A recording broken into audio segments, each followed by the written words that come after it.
Uh, Good morning, everyone. Good afternoon, good evening, depending on the on your location around the globe. And welcome to one more lecture in our lecture series, MIAS, Mumbai Münster Institute of Advanced Studies, lecture series for the year 2023. Today our speaker is Nalini Iyer, Professor Nalini Iyer from the Seattle University, USA. In fact, this year we have started with a lot of American scholars giving us lectures. Two of them came in person, Kathy Joshi from the Fairleigh Dickinson University, New Jersey, and Professor Emeritus Amritjit Singh, also from the USA, Ohio University. And now we have Professor Nalini Iyer from the Seattle University. And hence we are having these talks in the morning. We have changed our timing to the morning from the afternoon to make it possible for them to come online and speak to us. Nalini is going to speak to us this morning, her evening, on reimagining early 20th century South Asian migration to the United States. And Professor Sridhar Rajeswaran, the MIAS board member and founder director of CASI, Center for Advanced Studies in India, himself poet, published poet, critic, whose areas of critical interest are the British modernist poets, Indian drama, and he's done a lot of work on diasporic Indian films. He'll be the chair for this event. So I will now hand over to Professor Sridhar, and he will introduce Nalini and take forward the talk today. Sridhar Rajeswaran, please. Thank you, Professor Nilufer. Nalini Iyer is professor in the English department at Seattle University, where she has taught since 1993. She received a PhD at Purdue University. She introduced into the English department's curriculum courses in post-colonial literatures, South Asian and African literatures, and non-Western women's writing. She is affiliated faculty in Women and Gender Studies, International Studies, Global African Studies, and Asian Studies programs. Recognized, of course, internationally as an expert in South Asian and South Asian diasporic literatures and cultures, her research focuses on three interrelated areas: the hegemony of Anglophone writing in South Asia, South Asian diaspora studies, and partition studies. She has published 3 books: Other Tongues, Rethinking the Language Debates in India, co-edited with Boni Zare or Zaire, I don't know which is the right pronunciation, Roots and Reflections, South Asians in the Pacific Northwest, co-authored with Ami Bhatt, and Revisiting India's Partition, New Essays in Memory, Culture and Politics. She is also the author of numerous articles and book chapters. She has a forthcoming co-edited volume with Pallavi Rastogi on teaching Anglophone South Asian diasporic literature for the MLA.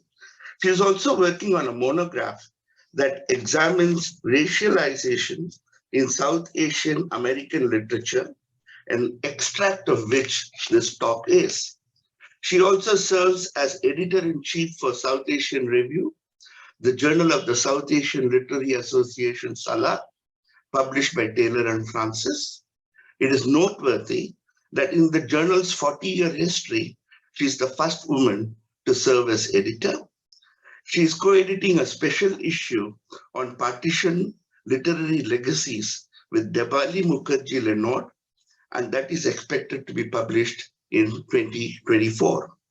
For over 20 years, she has reviewed books for the International Examiner, the Seattle area's pan-Asian newspaper. Born in Bombay, and raised in Madras. She now lives in Kirkland with her husband Ganesh and their 2.5-year-old Cocker Spaniel. They are also parents of 2 adult daughters who live in Seattle. Nalini Iyer is someone who makes me realize that what I have personally learned is just earth contained within a fist, and there is a world of knowledge for me to learn from. I would learn a little more from her talk today. These lines are a rough translation of one of Avayar Thanipadal, Katrathu Kaiman Alavu, Allah Dulakalavu. On that note, I give you Professor Dr. Nalini Iyer and a talk entitled Reimagining Early 20th Century South Asian Migration to the United States. The floor is yours, madam. Thank you very much for that introduction, and particularly for that quotation from Avayar, which is both thought-provoking and deeply humbling.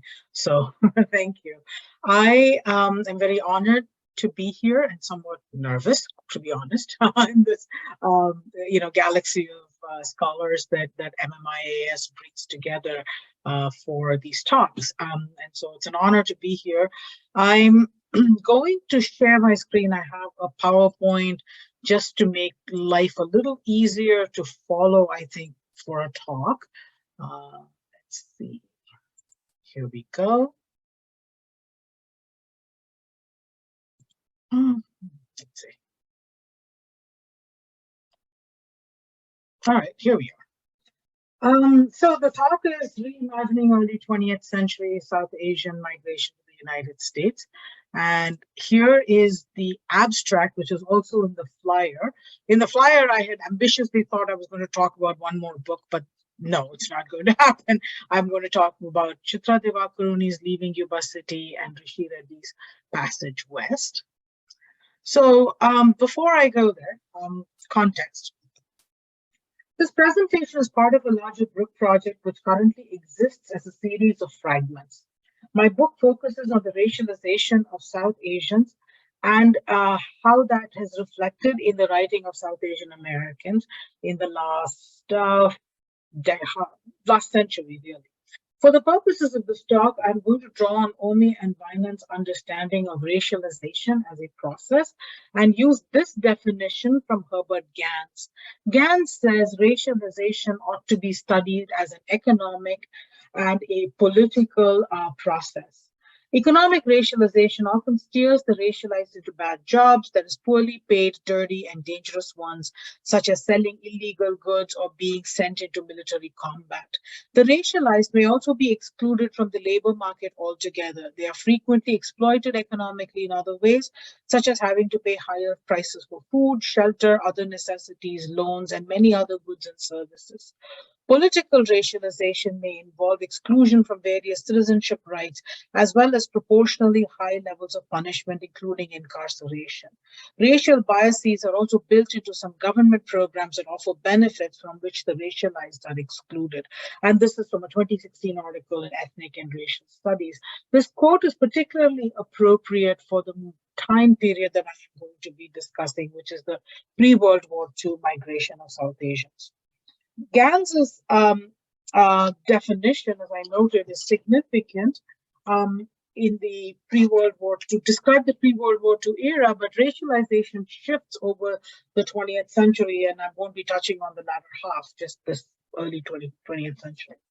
The intersections of race, class, and immigration status of South Asian contributes significantly to current political debates on immigration that are ongoing in the public sphere in the United States.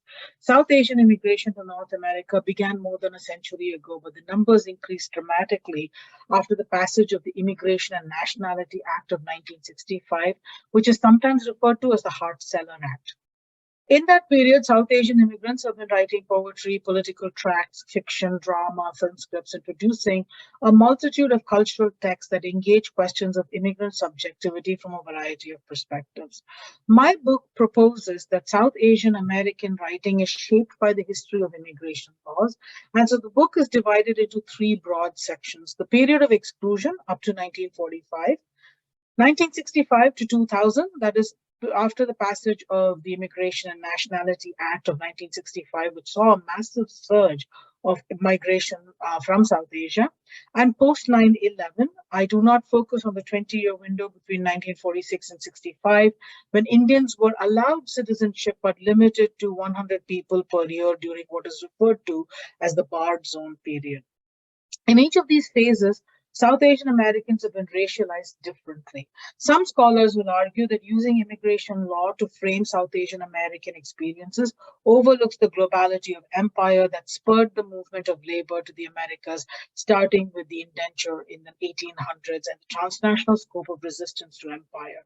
I concur with these scholars and argue that US immigration laws are part of the operations of empire that police national borders selectively and on the basis of race. The racialization of South Asians definitely has a global scope, but their everyday lives in North America are impacted by immigration regimes. In her book, The Intimacies of Four Continents, Lisa Lowe argues that we silo histories into archives and disciplines and do not see the relationships between slavery, indenture, colonialism, and settler colonialism across continents. The case of South Asian Americans is one such history. While there are some studies and several scattered archives, such as the Gather papers at UC Berkeley or the digital archives of the South Asian American Digital Archives, these archives are still being built and documents being sorted out. Currently, South Asians are hyper-visibly invisible. They are recognized in politics and industry for their achievement, that is the model minority, but their complex history in North America is scattered and still relatively unknown to the community itself and in the mainstream culture as well. Thus, part of the talk today is about how and why we need to recover these narratives. Therefore, following in the chronology of US immigration law, I propose we look at the different ways in which South Asians were racialized and how they used literary and cultural productions to rewrite these narratives. So if you look at briefly, in the period of exclusion, that is up to 1945, the language used in the public sphere was to refer to South Asians as the tide of turbans and to call everybody Hindus, whether they were actually Hindu or not. Post 1965, South Asians are the model minority, and post 9/11, pathologized as terrorists whose religion equals race, and all of whom can be identified or misidentified as Muslim. In the context of such racialization, I discuss how South Asian American writers have used literature to question, resist, and sometimes internalize such racialization. Whereas my larger project complicates this racialization by exploring how nationality, class, caste, religion, and gender, sexuality intertwine with the racialization, this talk is going to mostly focus on a few texts that we look at pre-1945 migration. There are two pivotal moments in the early South Asian immigration history, particularly in the West Coast or the Pacific Coast, and this section looks pretty much only at that. The formation of the Gather Party in 1913 in Astoria, Oregon, and the Komagata Maru incident in Vancouver, BC in 1914. Not only is there writing by South Asians on these two events in several languages, Hindi, Urdu, Punjabi, English, but also contemporary works that are focused on recovering these moments. For today's talk, I'm going to look at the formation of the Gather Party and how contemporary South Asian writing, both literary and popular works, reimagine or rewrite these moments. So a brief history of South Asian immigration to North America. Perhaps the earliest South Asians who came to North America came to the 13 colonies as part of shipping crews, jumped ship, and disappeared into the population, leaving no trace of their lives after they left the ships. And I'm aware that Dr. Amritjit Singh spoke a little bit about this period of South Asian immigration to North America in his talk a couple of weeks ago. Vivek Bald, in his book Bengali Harlem and the Lost Histories of South Asia, writes that Bengali peddlers from what is today the Indian state of West Bengal and the nation of Bangladesh began arriving in the United States in the 1880s, bringing embroidered silks and other exotic goods that fed the American Orientalist craze for things Indian. They sold their goods up and down the East Coast cities and moved into African American working class communities and established their lives there.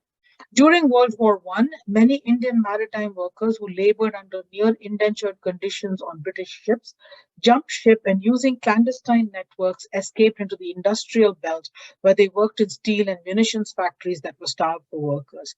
These folks were undocumented because the 1917 Immigration Act had criminalized and excluded Asian immigration.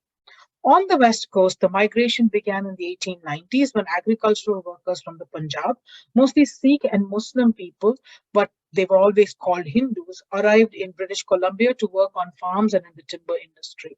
Many moved south across the border, and by 1907, there were several hundred Indian workers working in the timber mills of Bellingham, Washington, which is about 90 miles north of Seattle, and they lived in company-owned barrack-style housing.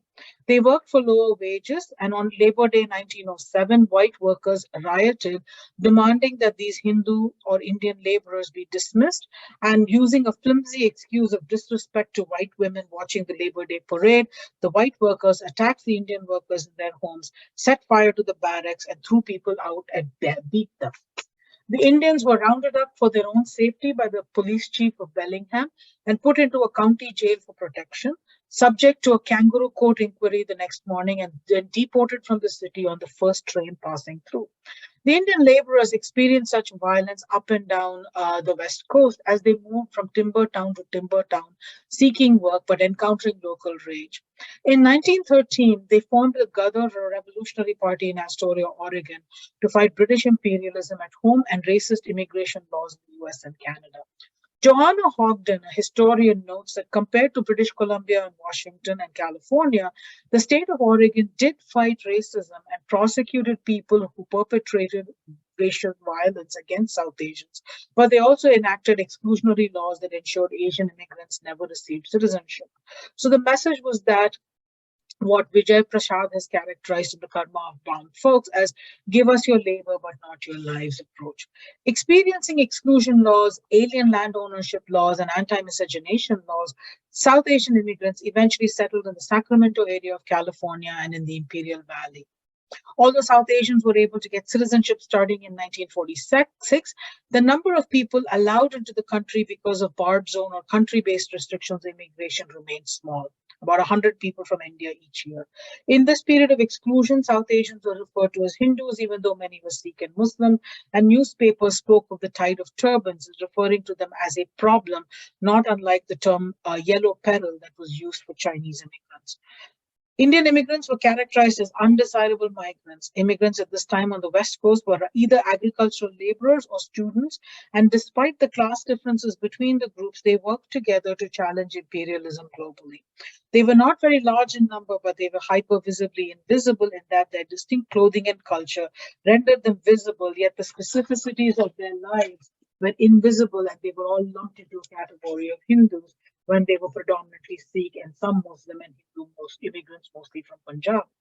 This period of formation of the Gadar Party exerts enormous influence on the imaginations of contemporary South Asians in the United States and is reimagined by contemporary writers in their own work. And it's this reimagining that I find fascinating. The Gadarites published a collection of poems called Gadar Di Gunj, which circulates on the internet and various sites and is also available on the Sada Digital Archives.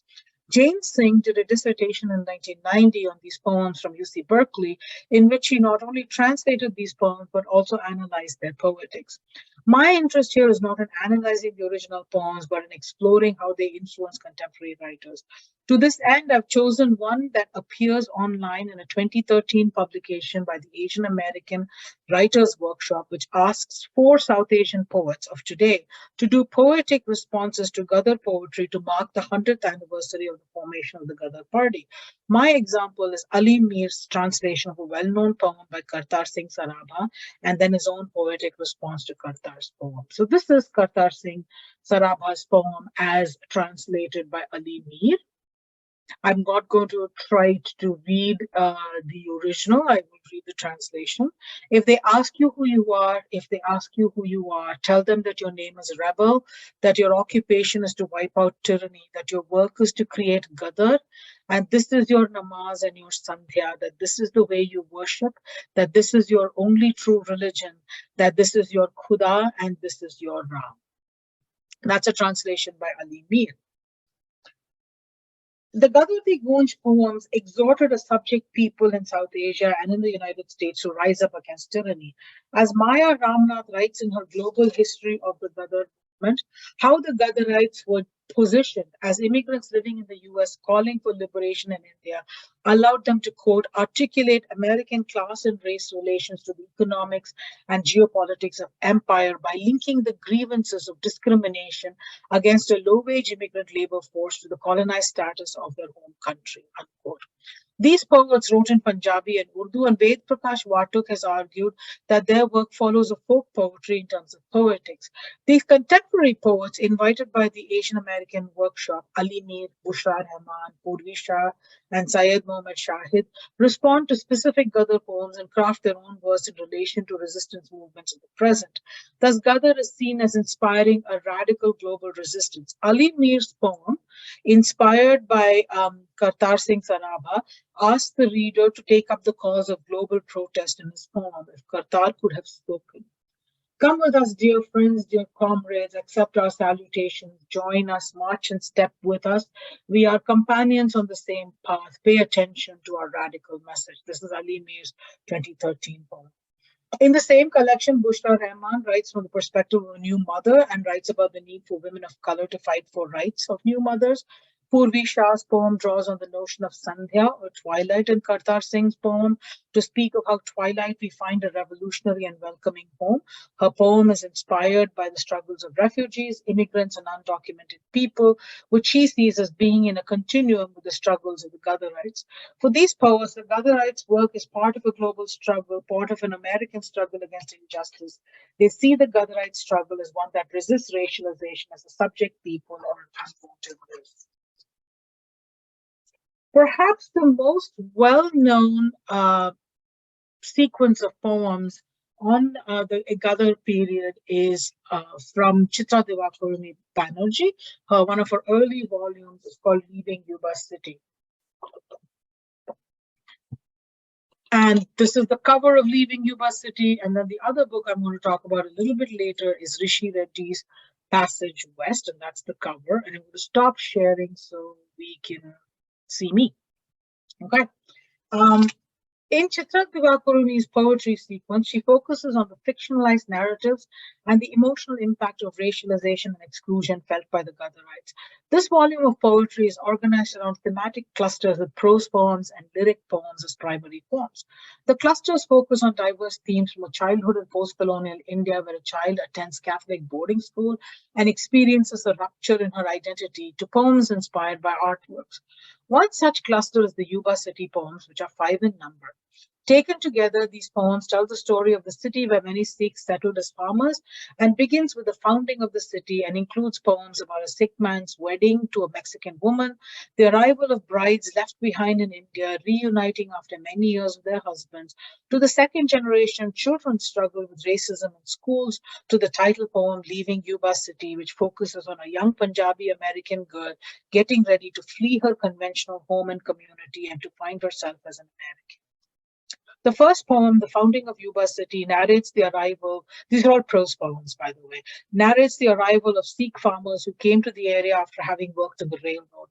Calloused from pounding metal into earth, their farmers' hands ached to plunge into its moisture, writes Divakaruni. The description of the land is sensuous and is connected to the newly arrived men's nostalgia for the fertile Punjab farms they have left behind. The memory of land is intertwined with memories of their wives in their red skirts and hibiscus-scented hair. The poems speak of their dreams. They did not fear work tomorrow. They would find jobs saved, buy the land soon. Innocent of alien laws, they plant their crops, writes Divakaruni. For the reader who knows US immigration history, the poem marks the discrepancy between the farmers' dreams and the harsh reality of their lives. For those who don't, the poet offers a helpful historic endnote about the settling of Punjab farmers in the region in 1910 and the way the alien land laws precluded them from owning land and immigration restrictions kept their families from joining them. The final line of the note is a sobering one. She writes, a number of original settlers were never united with their families. The poem underscores the racist immigration law regime that governs these men's lives and contrasts that with their dreams of growing wheat, spinach, and cauliflowers pushing up white fists towards the light. The poem speaks to the defiance of the settlers as well as their enriching of the land to which they had come. The second poem, Yuba City Wedding, narrates the story of an unknown Sikh man on the eve of his wedding to a Mexican woman. The story of the Punjabi Mexican community has been well documented by Karen Isaacson Leonard in her book Making Ethnic Choices, and also in a documentary called Roots in the Sand by Jayashree Hart. Unable to go back to Punjab, marry, and bring their wives, many men married local Mexican women. In this prose poem, the speaker, Surdeep, wakes up on the morning of his wedding to Manuela with a hangover and deep doubts about what he's about to do. Many Sikhs in his community have shunned him for marrying outside the community and express anxieties about his ability to raise children in their faith. The family of Manuela, who had originally resisted the interracial relationship, now welcome him, but his marriage also comes with a change of faith to Catholicism and a change of name to Isidro. The poem ends in an ambivalence. The speaker is unsure of what his future holds and yet looks forward to being a father to the baby Manuela is carrying. This poem gets into the emotional state of one man and his experiences with assimilation and cultural change, and less on the ethnographic or historical elements that Leonard and Hart's works do. The third poem, The Brides Come to Yuba City, tells of the women who had been left behind in the Punjab, who eventually arrived in California in the 1940s after changes to immigration law that allowed Indians to become citizens. This is also the moment when the Punjab is split in the violent partition following British departure from India, a point that the poem does not raise, but which is worth noting because the Punjab the women left behind doesn't exist anymore, and the California they came to was a foreign land. The women come carrying some of Punjab in their luggage, laddus from Jalandhar, seeds for Indian vegetables to grow. Some have not seen their husbands in 30 years, and others are recent brides who married their husbands in absentia and had the ceremony solemnized with a photograph. The poem's narrator says, quote, "The platform is endless wide. The men walk and walk without advancing, their lined, wavering mouths, their eyes like drowning lights. We cannot recognize a single face." The final two poems in this collection look at the lives of children from the first settlers. Yuba City School uses the Sikh mother of a young boy as the speaker tells of her son's experience with discrimination in the school, not just because of schoolyard bullies who mock his uncut hair and turban, but also at the hands of the system that seems indifferent to the needs of a non-English speaking child. The poem juxtaposes the mother's thoughts with her ironing, a symbol of her being trapped in the web of domesticity, and ends with her determination to step out of the house to advocate for her son. In the final poem, the eponymous Leaving Yuba City, a young Sikh girl plans her escape from the ethnic community into the larger American world. She dreams of makeup, westernized clothes, a job, and assimilation. Thus, the cycle begins with the racism and hostile immigration laws that the pioneers faced, and then traces the generational impact of ethnic isolation and minoritization. The speaker in the final poem is unaware of the hardships that await her and imagines assimilation to be easy and critiques the ethnocentrism, the isolation, and generational differences in her community. A poem juxtaposed with the sequence is titled Indian Movie New Jersey, and the final poem in the collection takes the reader beyond the West Coast and the pioneers to the world of post-1965 immigrants who have experienced disillusionment with the American dream. As the community members lose themselves in a melodramatic plot line of a Bollywood blockbuster, the poem notes, quote, "We do not speak of motel raids, cancelled permits, stones thrown through glass windows, daughters and sons raped by dotbusters." Thus, the poem links the pioneer narrative to the experiences of the post-1965 generation with racial discrimination that is also based on an external symbol of religion, the bindi. Divakaruni's poem collection comments on racialization of South Asians in several ways. One, she focuses on the emotions of fictionalized poetic narrators to highlight the challenges of racialization, both through the immigration regime and through the isolation of the community. Two, she draws connections between the colonial and post-colonial experiences of race in India. For example, the poems that focus on the young girl in a boarding school run by English nuns, and the subsequent migration and racialization of South Asians. Thus, she recognizes that racialization is transnational and has its roots in imperialism, just as resistance to the Gaddarites is also transnational. She emphasizes the impact of immigration and racialization on gender, sexuality, and family structures, an element that the revolutionary poetry of the Gaddarites did not. Four, she recognizes that the relationship between minoritized communities, Mexicans and South Asians, is complicated and framed by their shared experiences of racial discrimination. 5, Divakaruni's work in this collection is also an attempt on her part to link South Asian American history to the histories of Asians in America, which at the time that she wrote this poem was still a problem or an erasure within Asian American studies. It also distinguishes South Asian American writing from post-colonial Anglophone South Asian writing as having a different set of concerns, albeit with some links to post-colonial writing. This period of South Asian American history has also inspired a lot of fiction, mostly popular fiction. Veera Backhouse's Under Lemon Trees, Rishi Reddy's Passage West, Simrita Dheer's The Rainbow Acres, Uma Krishnaswamy's Step Up to the Plate, Maria Singh. The last book is actually a children's book. These writers rely heavily on Karen Leonard's pioneering work, Making Ethnic Choices, about Punjabi Mexicans, or sometimes referred to as Mexidus for their historical material.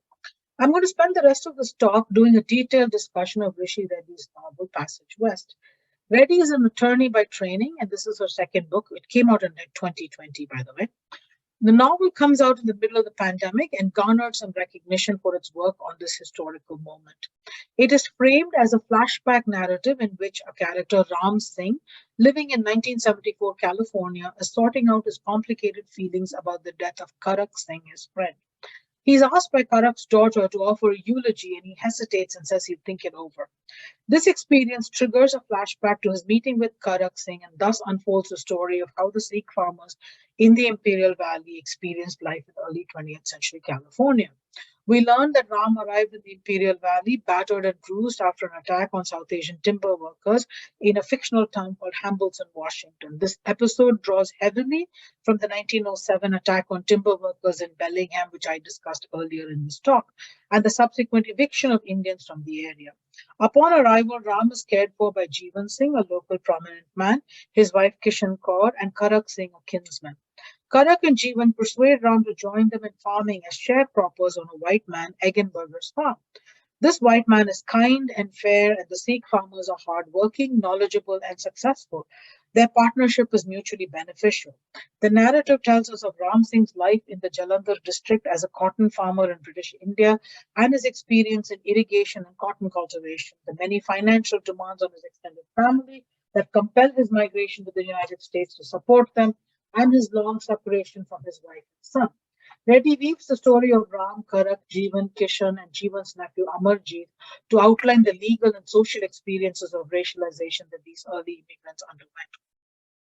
The novel picks certain key moments that defined South Asian identities in California in the early 20th century.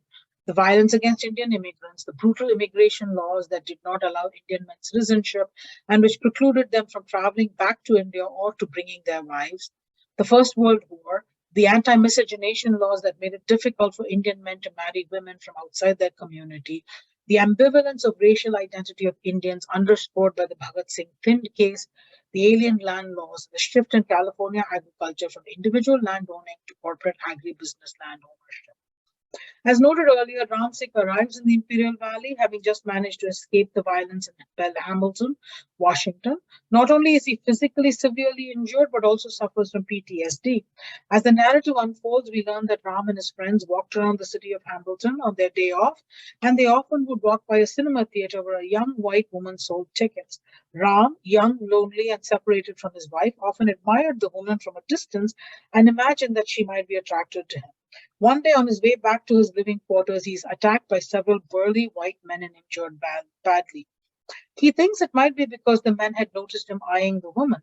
When he comes home, his friends tended to his wounds and made him a comfortable sleeping place in a storeroom. That night, their home is attacked by a posse of angry white men, and several of his friends are injured and at least one dies. Ram hears the commotion and witnesses the violence, but his location in the storeroom protects him from being killed. He managed to escape unseen in the morning and get on a train headed to California to seek help from Karak Singh, whom he knew because they had traveled together from Hong Kong to the United States. Ram has survivor's guilt and feels he did not do enough to help his friends. He is traumatized by the violence he experienced and witnessed, and he's ashamed that he failed as a man in standing up to the white men. The Hamilton episode underscores the profound impact of racist violence on the victim's masculinity, especially since his identity as a Punjabi man is tied to his ability to be a provider, to be virile, and physically able to defend himself in his community. All of this is undermined for Ram. He is unable to share his story with Jeevan and Karak, although both of them seem to intuitively know that he had been attacked in Washington and was just too traumatized to talk about it. The narrative notes that the men attacked the Sikh timber workers because they worked for $2 a day wages instead of the standard $2.22 per day charged by the white workers, which led to white workers not being hired. All of this information, by the way, is lifted straight out of Joan Jensen's historical work. So the attacks demonstrate that racialized anger intertwines with labor concerns and xenophobia in rendering the Indians as undesirables, and demonstrates what Gans describes as economic racialization. And we see how the Indians, Ram notably, internalize this xenophobia and violence and want to keep their head down and work and make money without causing any trouble. Jeevan also embraces this idea. When the violence against Indians spurs the formation of the Ghadar Party in 1913, the party gains popularity among Indian immigrant communities. Ramchandra Bharadwaj was elected president of the Ghadar Party in 1914, and in the novel, Reddy incorporates his history into her fiction. Ramchandra arrives in the Imperial Valley, and Jeevan, as the local leader, hosts him on his farm, and Ramchandra gives a fiery lecture that inspires many attendants, including the young Amarjit. I'm going to quote Ramchandra from the novel. In the British Army, we serve as a subjugated race, helping them to subjugate other races. We serve as a colonized people, helping them control other colonies. We fight their wars, we build their railroads and bridges and farm their empire. We do the work the slave used to do. We replaced the African slaves when the slave trade was ended. Even now, we are fighting their war in Europe, which is of no concern to us. This is the global color line, my brothers, that everywhere around the world, the red man, the yellow man, the brown man, the black man will be subjugated by the white man. That is the global color line, unquote. This is Rishi Reddy's words. Right? Ramchandra openly advocated for revolt of the Indian troops in the British Army as a means of achieving an independent India. Although Jeevan despises the racist treatments of Indians, he is loath to support the Ghadar movement and the violence of Ramchandra's message. He is also beholden to white men like Eggenberger, the landowner, and Clive, his agent, to facilitate his economic well-being as a sharecropping farmer. The fictional Ramchandra's comment about the global color line also seems to imply a hierarchy between black and brown, although the final line demonstrates parity in subjugation. I call this out because the relationship between Indians and blacks is complicated during the period of British Empire. There are examples of Indians embracing colonial racist ideas and also examples of solidarity across races. The novel demonstrates that the Indian community was not at all unanimous in their response to racist violence and discrimination. While the Ghadar Party made connections between exclusionary immigration laws, the Komagata Marus, another rallying point, and British colonialism, former soldiers like Jeevan still held on to a sense of loyalty to the British. While they wanted change in American immigration law, they did not see violent resistance as a means to change it. Yet Pandit Ramchandra's message about the global color line hits home with Jeevan, and although he refuses his nephew permission to join the Ghadarites and their planned revolution, he silently carries his army medals for service to the river one morning and throws them in the water, thus liberating himself from being beholden to the British. When World War I breaks out, young men like Amarjit sign up to fight because they are lured by the possibility of citizenship for having served the nation. Jeevan, Karak, and Ram see Amarjit's decision as rising from his restless youth. However, Amarjit seems action-oriented and unable to follow his uncle's approach of avoiding trouble. If he couldn't join the Ghadar militants, then he would join the US Army, fight German imperialism, and seek redress for the exclusionary immigration policies. Some of the Ghadarites were indicted in the Hindu-German conspiracy when they aligned with the Germans against British and Americans. Their conspiracy was discovered and they were put on trial, including the historical Ramchandra Bharadwaj. At the end of the trial, Bharadwaj was assassinated by a member of the Ghadar party because he was believed to be a British spy. The Hindu-German conspiracy had consequences on the lives of the fictional characters in Reddy's novel. In the scenes depicting the experiences of Amarjit in the American Army, We learn of racism and segregation in the ranks. Many Indian men signed up hoping for citizenship.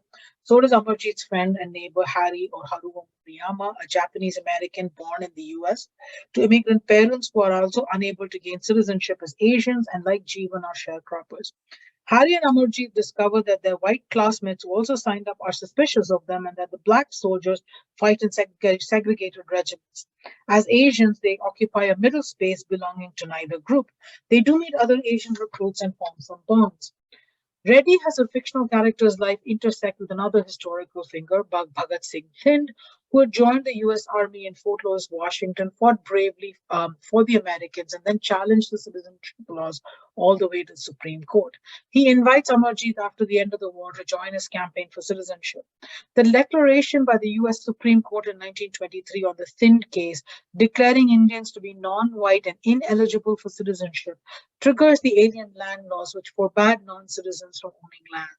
The Moriyamas are devastated because their US-born son died in the influenza epidemic at the end of the war, and no one else in their family could own land in California. When Eggenberger sells his land to an agribusiness, Jeevan buys his share and puts the property in his American-born daughter's name. The Moriyamas are forced to sell and leave California. Jeevan and Karak enter into a verbal agreement with their friend Clive, who is now the manager of the property for the agribusiness. However, at harvest time, the company steals their crop and an enraged Karak murders Clive with an axe. This murder is the pivotal plot point in the novel in which the xenophobic citizenship laws, the racialization of Indians as violent and unassimilable, the relationship between Indian and Mexican communities are all highlighted.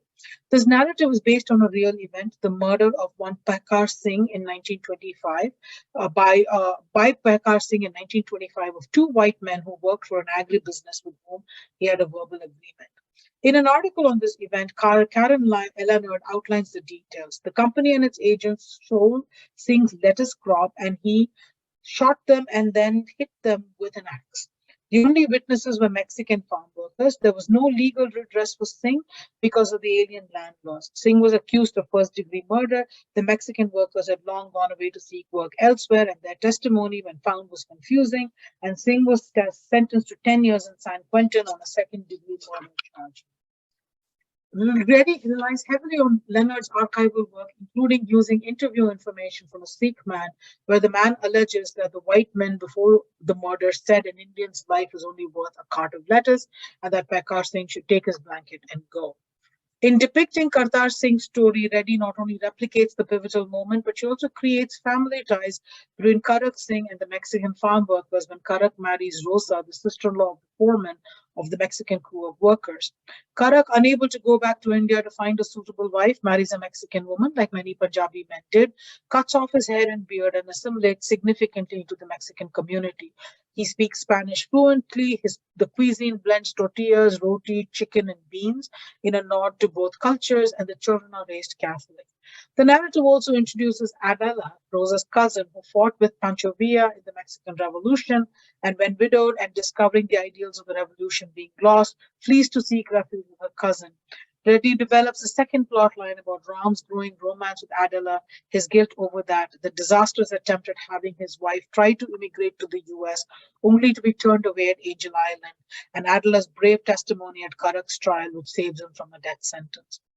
Reddy's narrative centers how immigration law and state laws are xenophobic and exclusionary, and how Indians lived in their shadows trying to make a life. The relationship between Mexicans and Indians through marriage highlights the cultural clashes as well as the fusions when two communities experiencing racial discrimination attempt to build a mutually supportive life. Unlike the Wakarumi's poems, which are focused on the emotional context of such a relationship, Reddy highlights how race and class intersect in complex ways. Indians and Mexicans both experienced racism and both had ways of resisting, but Indians made money as sharecroppers and often employed Mexicans and saw them as alien, Western, and the women as loose, while also seeking to marry them to mitigate their loneliness or as a solution of the land ownership problem by having children who could own the land. The novel also links the murder directly to the corporatization of agriculture in California and the resulting impact on all workers, sharecroppers, migrant farm laborers, who are not citizens or who are also not white. So this has been a bit of a rapid jump through multiple aspects of racialization of South Asians. These reworkings of the early 20th century experiences via literary works achieved several things. One, it emphasizes that South Asian immigration did not begin in 1965 when the Immigration and Nationalization Law shifted away from race-based quotas to skilled quotas and opened up the doors for skilled workers from Asia. Two, it provides an understanding of the legal, cultural, psychological aspects of the experience of the early migrants and links their racialization to the operations of empire, both the British Empire as well as the emerging American one. Three, these reworkings are critical in our present day when after 9/11, immigration has risen as a huge topic of contention in the United States. Not only did increased focus on national security create problematic discourses about terrorism framed via Islamophobia, it also highlights the precarity of the seemingly prosperous South Asian immigrant community. Instead of agribusinesses in California, it's a tech industry that draws many H-1B visas with holders to the United States.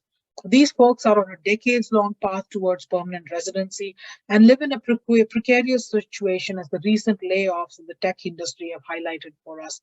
Thus, we need to know this history, how we learn about it, and what it means to fight for immigrant rights, not just as a South Asian, but in solidarity with other immigrant communities as well. Thank you. All right.